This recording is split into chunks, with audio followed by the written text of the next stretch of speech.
మండల దీక్ష చేసిన అయ్యప్ప దీక్షా స్వాములు వేలాదిగా స్వామివారిని దర్శించుకుని ఇరుముడి సమర్పించి దీక్ష విరమిస్తున్నారు.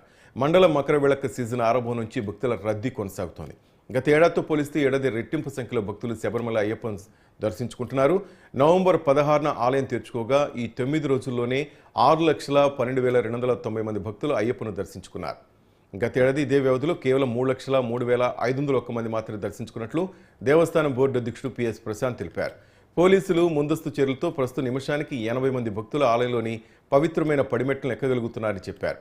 గతేడాది 13.33 కోట్ల ఆదాయం రాగా ఈసారి ఇప్పటివరకు 41.64 కోట్లు విరాళ రూపంలో వచ్చాయని తెలిపారు. వండి పెరియార్ సత్రం, ఎరిమేలి, పంబల్లో 3 ఆన్లైన్ బుకింగ్ కేంద్రాలను ఏర్పాటు చేశామని, భక్తుల కోసం మెరుగైన వసతులు కల్పిస్తున్నామని తెలిపారు. రద్దీని దృష్టిలో పెట్టుకుని పంబలోని మనపురం ఆన్లైన్ కేంద్రం వద్ద విస్తృత ఏర్పాట్లు చేశామని చెప్పారు. దర్శనం లేకుండా ఏ భక్తుడు కూడా తిరిగి వెళ్లాల్సిన పరిస్థితి లేదని అన్నారు. ఇక పవిత్ర పంబా నదిలో దుస్తులు వదిలిపెట్టాలనేది ఆచారంలో భాగం కాదని ఆయన పేర్కొన్నారు. నదిని కలుషితం చేయవద్దని భక్తులకు ఆయన విజ్ఞప్తి చేశారు.